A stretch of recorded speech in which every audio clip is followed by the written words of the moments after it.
¿Qué tal? Buenos días, profesor y compañeros. Me presento con ustedes. Mi nombre es Rogelio Jesús López Yáñez. Soy alumno de la Universidad Abierta y a Distancia de México. Estoy actualmente cursando la asignatura de soporte vital en Medicina Prehospitalaria 3 con la doctora Leticia Ortega Vargas. El día de hoy vamos a tener una presentación sobre el tema de lesión medular.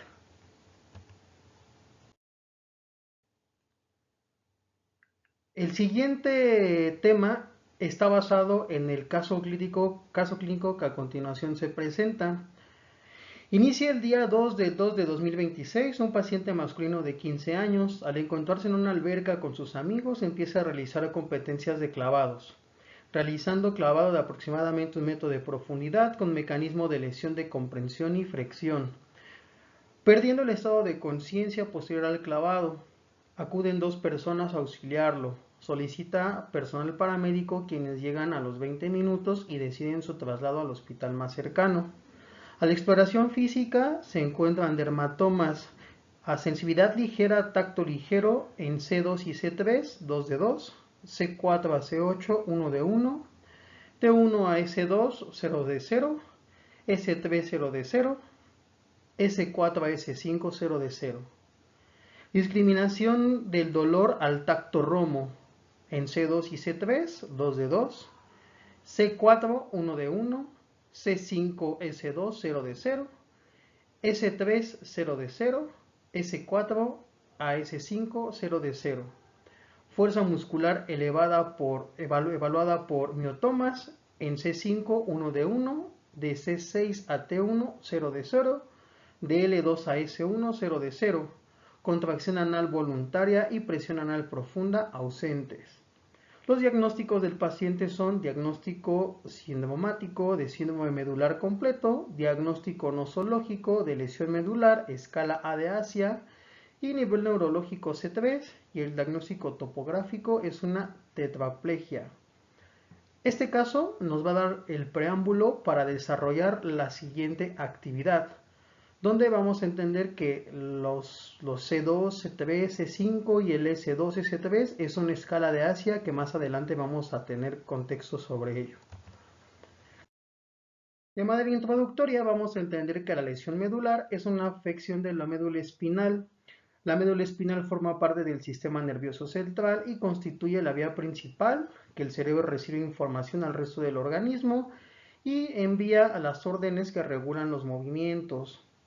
La lesión medular puede ser consecuencia de un traumatismo, ya sea por un accidente laboral, una cuestión deportiva, por un accidente de tráfico. También puede ser por alguna riña, alguna lesión traumática como sería un impacto por arma de fuego. También puede deberse a situaciones clínicas como tumores, infecciones, etcétera, o de origen congénito como lo que es de espina bífida. Esta lesión medular puede producir parálisis, alteración de la movilidad y sensibilidad por debajo de la zona afectada. ¿Qué quiere decir esto? Que nosotros tengamos la lesión de ese punto hacia abajo es donde va a haber una afectación que lo vamos a poder notar en sensibilidad y movilidad. Ahora bien, ¿cuáles son los objetivos de esta sesión? Es realizar una correcta evaluación de los pacientes con sospecha de lesión medular, realizar un manejo temprano de la inmovilización vertebral, considerar los mecanismos de lesión significativos o no significativos y realizar el traslado prehospitalario siguiendo los protocolos para una lesión medular severa. De manera, de manera recapitulatoria, vamos a platicar un poco sobre la anatomía. Vamos a hablar de la anatomía de la parte o de la columna cervical, ya que la columna cervical es donde se encuentran las primeras vértebras, de la vértebra 1 a la 7 que conocemos como C1 a C2, C3, C4, C5, C6 y C7. ¿Qué importancia tiene esto en nuestra lesión medular o en nuestro tema? Ya que en esta parte de la columna cervical es donde surgen los primeros nervios craneales que se dividen o que se dirigen hacia las demás partes del cuerpo. Algo que podemos notar en esta parte es que las cervicales son de las vértebras las más frágiles o las más endebles, ya que tienen un diámetro y un grosor menor. Al igual, el foramen magno, que es el que pasa en medio de estas vértebras, donde pasa la médula espinal, es más pequeño a comparación de las secciones torácica o la sección lumbar, ya que en esta parte la médula está muy pequeña, entonces algún movimiento brusco, como sería un efecto latigazo, aceleración, desaceleración, puede llegar a producir una lesión en esta zona de nuestro cuerpo. Ahora bien, recapitulando, vamos a entender que la médula espinal tiene una forma larga, aplanada y de forma cilíndrica. En ella está protegida a través de la columna vertebral en medio y lo recubren las capas meníngeas que nosotros conocemos como dura madre, pia madre y aracnoides. Y a su vez está bañada en un líquido cefalorraquídeo que actúa como movimiento, que actúa como un amortiguador del movimiento para que no tenga una lesión importante sobre esto. Vamos a recordar que nuestra columna vertebral, nuestra médula espinal, se va a dividir por secciones. Se va a dividir en la parte cervical, la parte torácica, la parte lumbar, la parte sacra y la parte coxígea. Estos a su vez se dividen, depende de cada una de las vértebras. Ejemplo, en las cervicales empieza de C1 a C7. En la parte torácica de T1 a T12, en la parte lumbar de L1 a L5, en la parte sacra de S1 a S5 y pues obviamente en la parte coxígea donde se unen por completo este tipo de nervios espinales. Ahora, vamos a entender que en la médula espinal, en los tractos nerviosos, es donde se llevan a cabo esos impulsos, es donde salen de estas vértebras hacia las partes de los nervios espinosos, nervios raquídeos, que vamos a tener las sensaciones de sensibilidad, de dolor, de temperatura, y de movimiento, vibración y posición. ¿Por qué debemos de aprender esto de los tractos nerviosos? Porque cuando la médula espinal se ve afectado en alguno de estos puntos es donde empezamos a tener las afecciones. Pero para nosotros poder ver en qué parte o qué sección es la que se encuentra afectada de esa médula espinal, vamos a tener dos maneras de evaluarlo. La primera es a través de los dermatomas. ¿Y qué es un dermatoma? Un dermatoma, por definición, son áreas del cuerpo donde están inervadas sensitivamente en alguna zona y estas zonas se evalúan mediante un objeto punzante. ¿A qué voy con esto? Nosotros tenemos a nuestro cuerpo dividido por los dermatomas. Si nos damos cuenta, en esta parte del cuello nos habla que está el dermatoma número C2, que es más o menos donde estaría nuestra cervical 2 o nuestro C1 o nuestro C4. Si nos damos cuenta, en esta parte tenemos una sección que es lo que abarca ese dermatoma. Para nosotros poder hacer la evaluación, vamos a tomar un objeto con un puntiagudo y vamos a pasarlo por la zona. Si el paciente presenta sensibilidad, significa que entonces ese dermatoma está funcionando de manera correcta. Cuando el dermatoma o esa zona presenta una déficit de sensibilidad, vamos a reportarlo también como que hay una baja en la sensibilidad o simplemente pues no siente.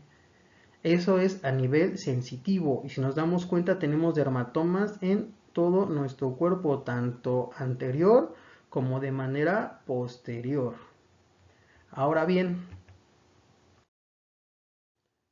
para evaluar las funciones musculares tenemos algo que se llaman los miotomas. Los miotomas son una serie de músculos que se encuentran inervados por un nervio en la misma zona. Al igual que los miotomas, vamos a entender que, al igual que los dermatomas, vamos a entender que los miotomas son los encargados de hacer los movimientos a través de un nervio, una raíz nerviosa que va a salir depende el área donde se encuentra. En este caso, nosotros tenemos que el miotoma del C1 nos dice que el movimiento de esa serie de músculos lo que hace es flexionar la cabeza, que sería hacer este movimiento. Estoy evaluando mi miotoma en C1. Ahora nos dice el C2. El miotoma del C2 nos dice que hay que extender la cabeza. Cuando yo inclino mi cabeza hacia atrás, estoy evaluando el miotoma de C2. Y así sucesivamente podemos ir con cada uno de estos. En esta imagen únicamente les puse los miotomas más representativos de nuestra región cervical. Ahora bien, nosotros tenemos dos tipos de lesión medular. Tenemos la lesión incompleta, donde todavía hay sensibilidad o reducción de la sensibilidad, todavía en los segmentos sacros, en el cuarto y quinto. Y todavía esta parte es donde presentamos sensibilidad. Ahora, cuando tenemos una lesión medular completa, es cuando hay ausencia de alguna función motora o sensitiva, prácticamente desde la parte superior de nuestras cervicales hasta la parte inferior de nuestros pies. Nos dice que en esta sesión ya no hay sensibilidad ni movimientos, ni del tacto fino ni los pinchazos en la sección sacra, la cuarta a quinta, a ese nivel. Y también nos habla que ya no hay contracción anal voluntaria. ¿Qué quiere decir esto? Que ya el organismo prácticamente no tiene sensibilidad ni movimientos en el cuerpo. A esta condición se le conoce como una tetraplegia, donde ya no hay movilidad tanto extremidades superiores como extremidades inferiores.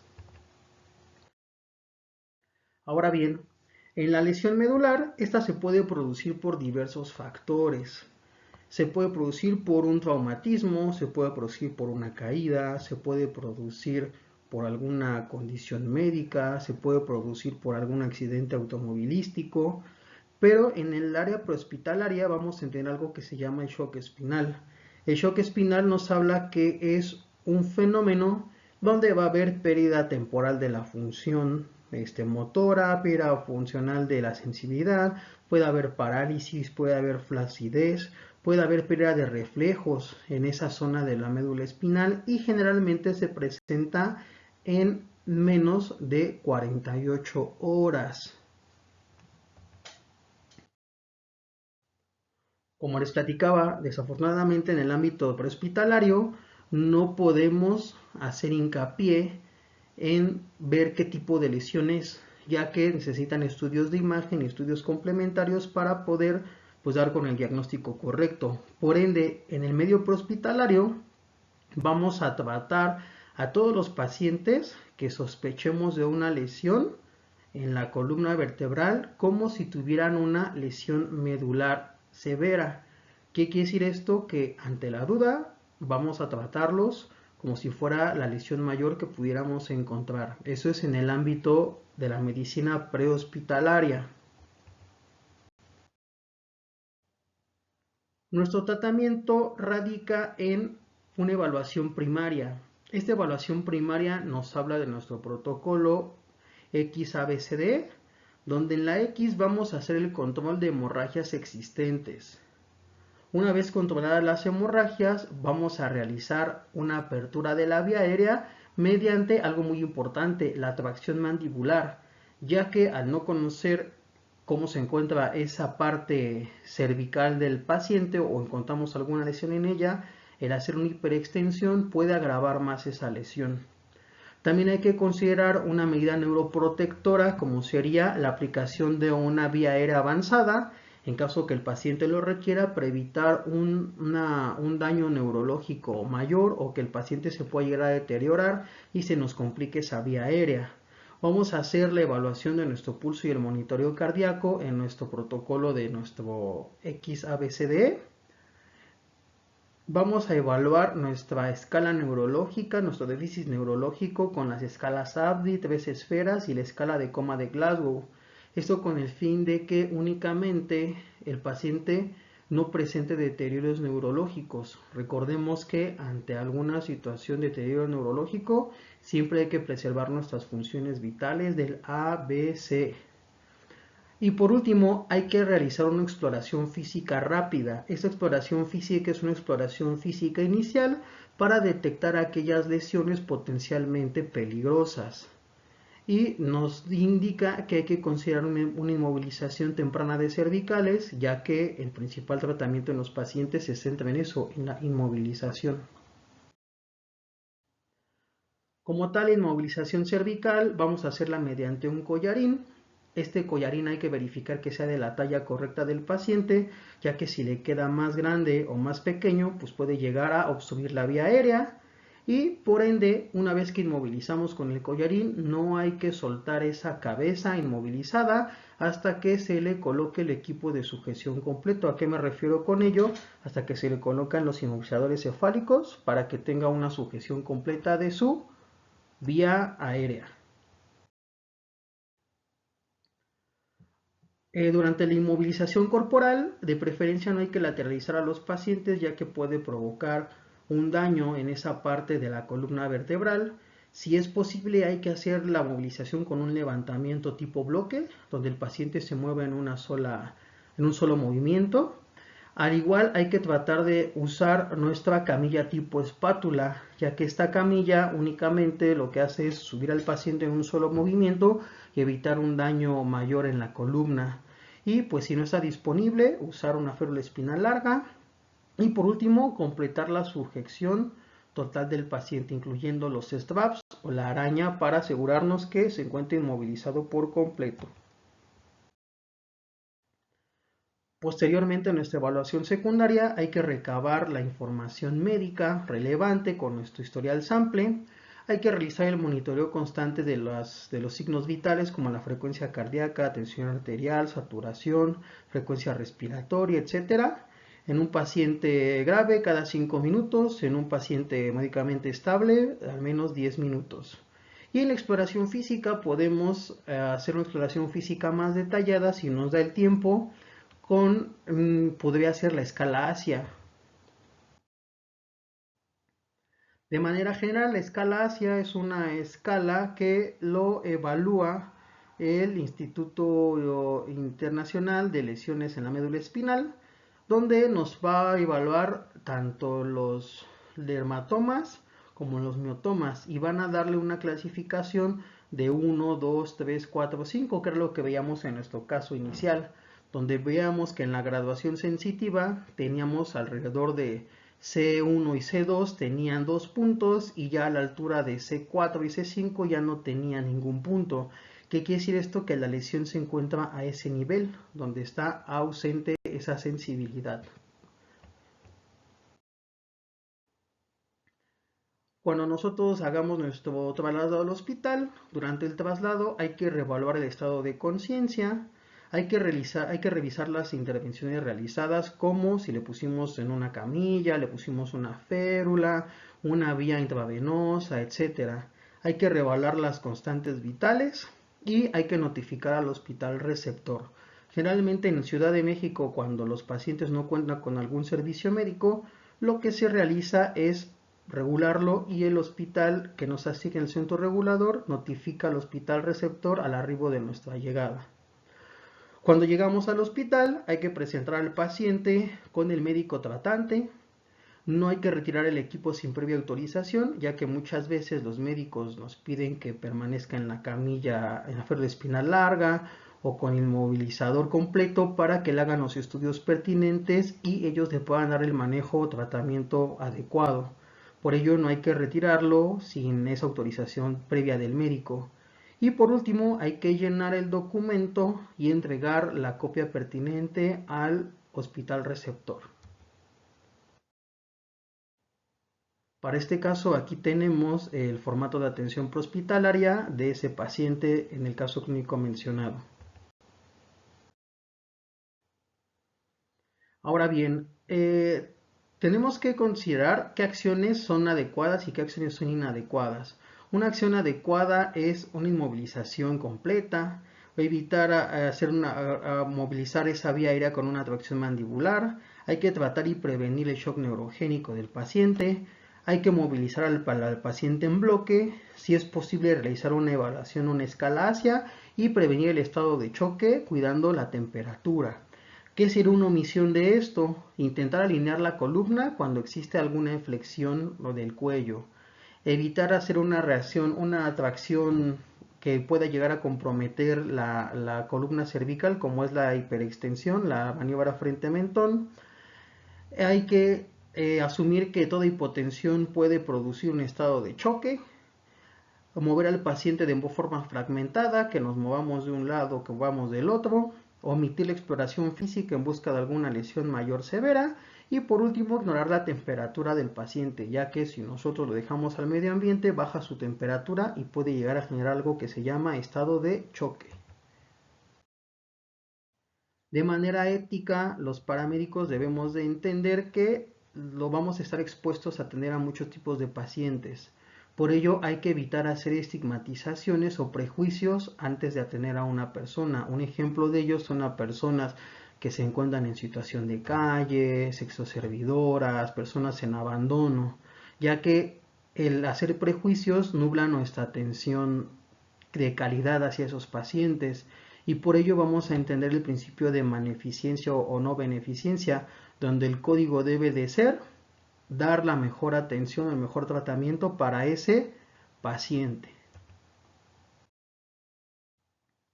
En conclusión, las lesiones de la médula espinal generan discapacidades a nivel mundial.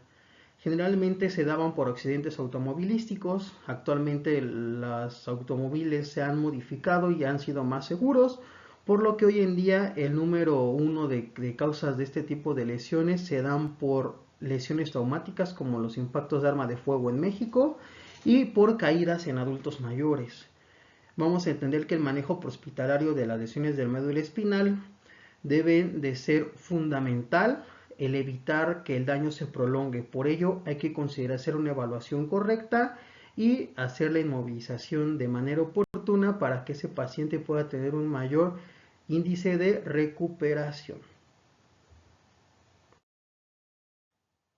Pues sin nada más que agregar, yo me despido de ustedes. Espero que este video les haya servido de mucha información y pues nos vemos en un próximo video. Gracias por su atención y hasta luego.